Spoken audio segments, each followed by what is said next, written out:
Autism සහිත දරුවෝ autism පමණක් නෙවෙයි අනිකුත් ස්නායු ආබාධ සහිත දරුවෝ හඳුනා ගන්න එකට අපිට දෙමව්පියන්ගේ විශේෂ අවධානයක් යොමු වෙන්න ඕන. මොකද ගොඩාක් වෙලාවට මේ දරුවෝ අපිට ඉපදුණු ගමන්වත් එළියෙන් බලලවත් මේ දරුවන්ට මේ වෙනි තත්වයක් හෝ ගැටලුවක් තියෙනවා කියලා අපිට හඳුනා ගන්න බෑ. එතකොට අපිට ඒක කරන්න පුළුවන් එකම විදිහ තමයි ඒ දරුවා ක්‍රමක්‍රමයෙන් සංවර්ධනය වෙනකොට, ඇවිදින පටන් ගන්නකොට, කතා කරනකොට ඒ අවස්ථාවවලදී ඒ දරුවගේ සංවර්ධන පියවරවල යම්කිසි ප්‍රමාදයක් තියෙනවද කියලා විමසිල්ලෙන් බලාගෙන ඉඳලා එහෙම ප්‍රමාදයක් දැක්කොතින් ඒ සඳහා අවශ්‍ය කරන උපකාර වලට යොමු වීම තමයි කරන්න තියෙන දෙමව්පියන්ට කරන්න තියෙන එකම හඳුනා ගැනීමේ විදිහ.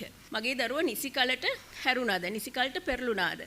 නිසි කලට වචන පාවිච්චි කරනවා. පුද්ගලයෝ සමග ඇසට ඇස බලලා සම්බන්ධ වෙනවද? මේ ආකාරයට මේ දරුවෙගේ සංවර්ධන පියවරයන් ගැන දෙමව්පියෝ නිරන්තර අවධානයෙන් ඉන්න ඕන.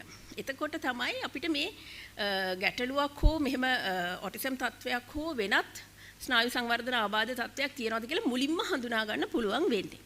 දැන් මේ දේ කරන්න දෙමව්පියන්ට ඉච්චර අමාරු නැහැ. මොකද දැන් සෞඛ්‍ය අමාත්‍යාංශය විසින් හැම ලංකාවේ ඉපදෙන හැම දරුවෙකුටම මේ ලදරු ළමා සංවර්ධන සටහන ලබා දෙනවා. හැම දරුවෙක් අතේම අම්මා කෙනෙක් අතේම මේ පොත තියෙනවා. එතකොට මේ පොතේ අර අපි මනින්න ඕන කියන සංවර්ධන පියවරයන් දක්වලා තියෙනවා. ඔබේ දරුවාගේ අපේක්ෂිත වැඩිමෙහි සංවර්ධනයේ යම් ගැටලුවක් හෝ ප්‍රමාදයක් තිබිය හැකිදයි සොයා බැලීමට පහත සඳහන් මාර්ගෝපදේශය පාවිච්චි කරන්න කියලා මේ පොතේ තියෙනවා. ඒ ගැටලු සම්බන්ධ කරලා. එතකොට එතෙන්දී මාස 2ේදී මේ දරුවා කරන්න ඕන දේවල් මාස 4ේදී, මාස 6ේදී, මාස 9, 12, 18, 24, 36, 48 සහ අවුරුදු 5 කියන අවස්ථා 10කදී මේ දරුවන් විසින් කළ යුතු අපේක්ෂිත සංවර්ධන පියවරයන් අහලා තියෙනවා. ඒක අහලා තියෙනවා. දැන් ඔබේ දරුවා ශබ්ද වලට ප්‍රතිචාර දක්වන්නේ නැද්ද කියලා අහනවා. එතකොට ශබ්ද වලට ප්‍රතිචාර දක්වන්නේ නැත්තම් මාස 2ේදී ඒක ඔව් නම් ඒ කියන්නේ අම්මා හෝ තාත්තා හෝ රැක බලා ගන්නා හෝ ඒ පිළිබඳ විමසිලිමත් වෙන්න ඕන.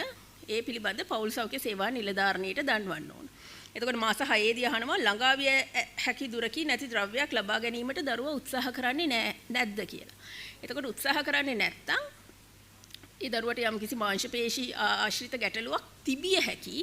මේකෙන් අපි දැන් මේක පොසිටිව් වෙච්ච විදිහට ඔව් කිව්ව පළියට අපි අදහස් කරන්නේ දරුවෙකුට අනිවාර්යයෙන්ම ගැටලුවක් තියෙනවා කියලා. නමුත් මේක අපි හඳුන්වන්නේ අර මුල් අවස්ථාවේදීම දරුවාගේ ගැටලුවක් තිබේ දැයි කියන සැක ඇති කර ගැනීමට පාවිච්චි කරන මෙවලමක් තමයි මේ ලදරු ළමා සංවර්ධන සටහනේ තියෙන්නේ.